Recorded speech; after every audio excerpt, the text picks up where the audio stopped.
molde de injeção, ele nada mais é do que um conjunto de placas, normalmente de aço, paralelas entre si, dispostas de forma ordenada e lógica, formando assim uma estrutura para produzir peças moldadas. Então, aqui ao lado, a gente tem um exemplo de um produto a ser moldado, e aqui ao lado a gente tem o molde responsável por moldar esse produto. Lembrando que a gente tem o molde, a matéria-prima e a máquina, tá? Então, para a gente poder visualizar o molde de injeção, eu trago você para cá, para esse ambiente virtual, tá? Então, eu projetei esse moldezinho aqui, para a gente tá trabalhando aqui e tá visualizando o molde como se fosse fisicamente. Então, eu tenho aqui uma representação, eu vou abrir aqui o molde para que você visualize. E, professor, o aço que é fabricado é o 1020, né? Não. Depende do tipo de componente, tá? A depender do tipo de componente é que eu vou definir o material. Geralmente, as placas, os portiços, são feitos de um material que tem uma dureza, uma resistência a desgaste mais elevada. Então, normalmente se utiliza P20, vai depender muito do preço do molde, dos recursos envolvidos. Então, a gente também vai ter um módulo que a gente vai estar abordando a questão dos materiais de construção. Por exemplo, eu posso fazer uma coluna guia de 8620, eu tenho aqui a placa de 1045, a placa de apoio de 1045, os portiços de P20, eu posso fazer de H13, né? Então, depende muito, é relativo. 1020, ele é um material utilizado muito aqui para os espaçadores, por exemplo, né? É feito de 1020, tá? A gente tem um molde de injeção, praticamente o molde de injeção, ele se divide aqui em duas partes, parte superior e uma parte inferior, né? E essas duas partes são formadas aí por algumas placas, tá? Então, a gente vai analisar, o molde vai estar nessa posição aqui na máquina, o bico de injeção aqui, ó, da máquina, fazendo contato com a bucha de injeção, o material preenche esse caminho, o molde está aberto, deixa eu fechar aqui o molde, depois que o material percorre toda a trajetória, bucha de injeção, canais de alimentação, entrou na cavidade, eu tenho aqui a abertura para o fenômeno da ejeção, o fenômeno da extração, tá? E aí a gente vai analisar, gente, cada componente desse separadamente, vai analisar o projeto de cada componente desse, para a gente entender como é que funciona, tá? Então, vamos voltar aqui para o nosso slide.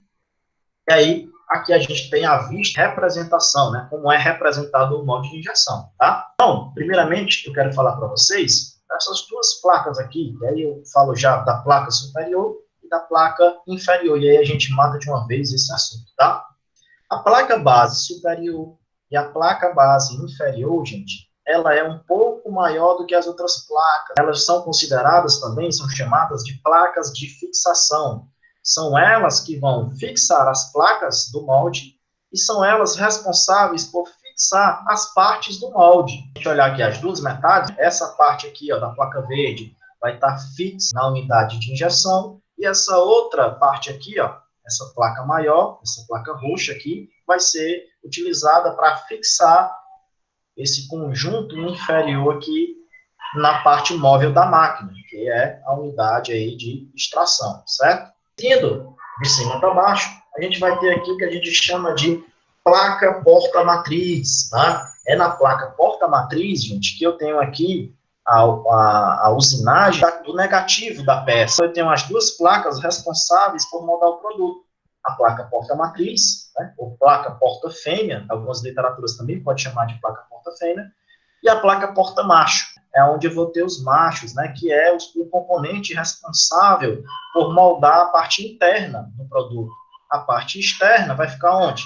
Na matriz, na placa porta-fêmea. E a parte interna do produto vai ficar na placa porta-macho. Não se preocupe, daqui a pouquinho a gente vai abrir o molde, vai analisar esses componentes um por um, tá? Seguindo, a gente tem aqui embaixo, né, a próxima placa, o que a gente chama de placa suporte, tá? E o nome dela é bem sugestivo, né? A placa de suporte, ela serve como suporte.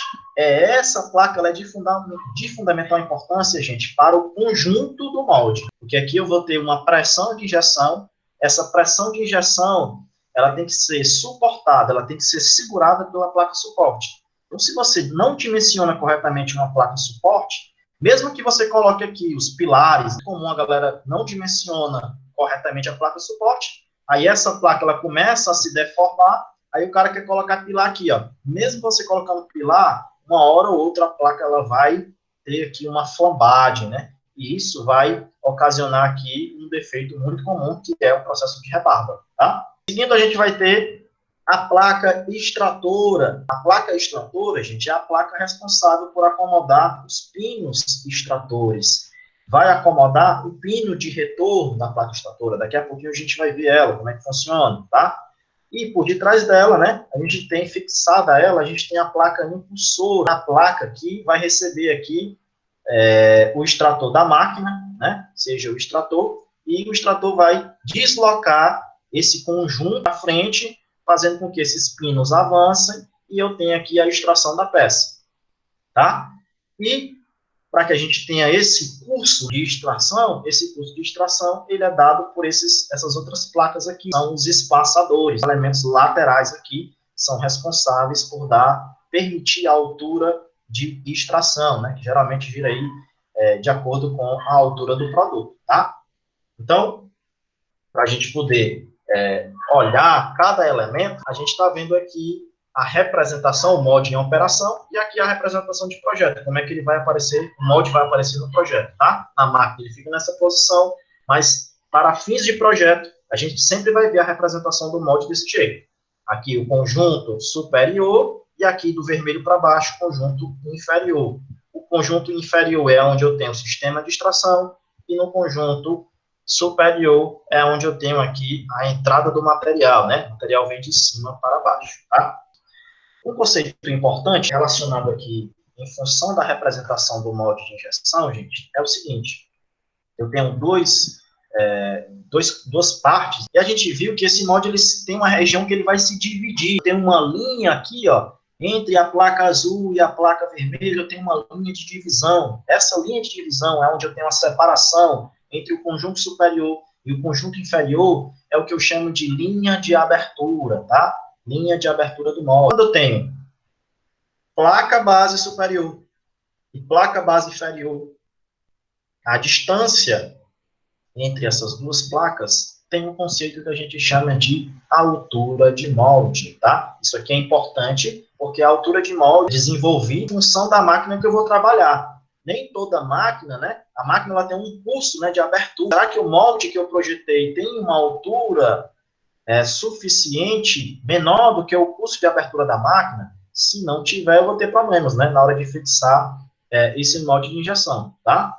Tanto a abertura pode ser muito grande, ou a abertura pode ser muito pequena. Então, a gente tem que ter cuidado aí quando for projetar, para essa altura, ela não sobrepor ao limite máximo da máquina, certo? Então, esses dois conceitos, né, vêm da representação de projeto, tá? Altura de molde e linha de abertura.